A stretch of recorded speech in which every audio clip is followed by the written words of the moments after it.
Hello everyone, this is Ryan Joos. I'm giving a presentation for my CIT 336 Back-End Development class. And today I'm going to be giving a presentation on sessions and what they are and what they mean, especially for people who are in my class.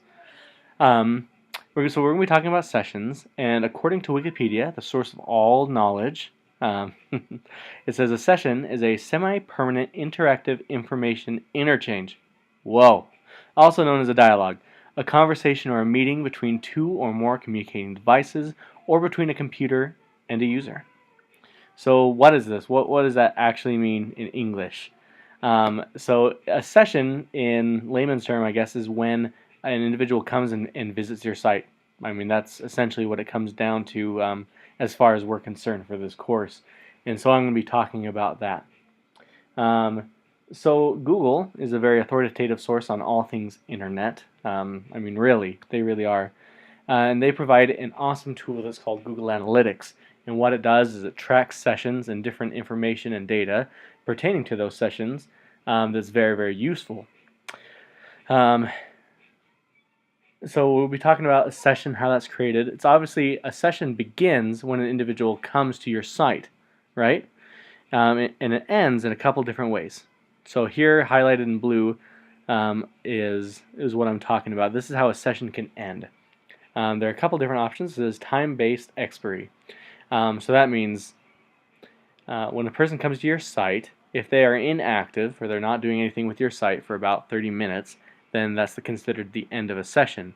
When they come back to the site, that's a new session all over again in and of itself. Also, a session can end and begin a new one at midnight. So if someone comes to your site at 11:59, then congratulations, you now have two different sessions from actually that technically really the same session all at one time because it's split up by days. It's also, you can change or have another session if they arrive via a different avenue to your website. So let's say, for example, someone searches for your website. I'll show you an example. So let's say we go to the BYUI store. This is BYUI's bookstore. Okay, this is cool. Look at this lovely website. Oh, we can get care packages. This is lovely. So this is considered a session since we came over here. Now, if I was to go have lunch or go eat dinner or whatever, I could leave, and then if 30 minutes expired and I came back, then it would be a new session once again. Now I'll close this, and if I open this up again and say BYUIstore.com and go to it pretty much the exact same way, this is not considered a new session. This is the same session as that last one. However, if I come over here to their Facebook page and I come down here and say, oh yeah, this link, I'm going to click on this. If I go to that, this is considered a new session because I arrived to the website via a different avenue. It could also be the same if people were to use, I don't know, other social media platforms, or if they came via like a Google ad or something like that. So that's kind of what a session is. That's how you can get to it, and that's how they end. Either 30 minutes of inactivity, it changes to midnight, or they come to it via a different way. Okay, so Google Analytics. I said that I'd talk about that a little bit because I think it's a fantastic tool, and I think that in this course in particular, it'd be really helpful to be able to know and understand what's going on here. I don't have enough time to go over everything in depth, but I'll go over some things briefly that I think are important.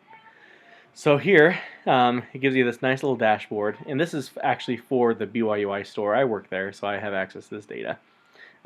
So if I come over here to Audience and go to Overview, it'll give me this screen that I had already pulled up. And in here, it's telling me when these different sessions were occurring, or how many essentially visitors that we're having come to the website. That's not entirely accurate, but it kind of is. How many people are coming and checking out the website for a particular part of time.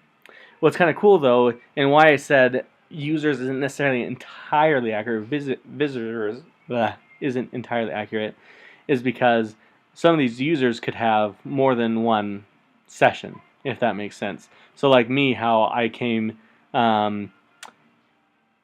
you know, if I had 30 minutes of inactivity in between my two sessions, that technically count as two sessions, but I would still be just one user.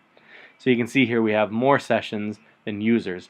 And that's tracked also some over here. You can kind of see when a new visitor is coming for the first time, they're interacting with the website that we have record of, and then versus when a visitor is coming back. So I can kind of show you that information. So yeah, Google Analytics is amazing. You can see that we have a lot of traffic here on this Monday, and then not so much during this time, but it's kind of because this is the beginning of the semester. I imagine there's a huge spike of traffic, and then it kind of has like this nice little cyclical pattern that it has. So yeah, that's Google Analytics. This is what a session is. If you have any more questions, you can feel free to ask me on the board. Thank you so much for listening to my presentation. Thank you. Bye.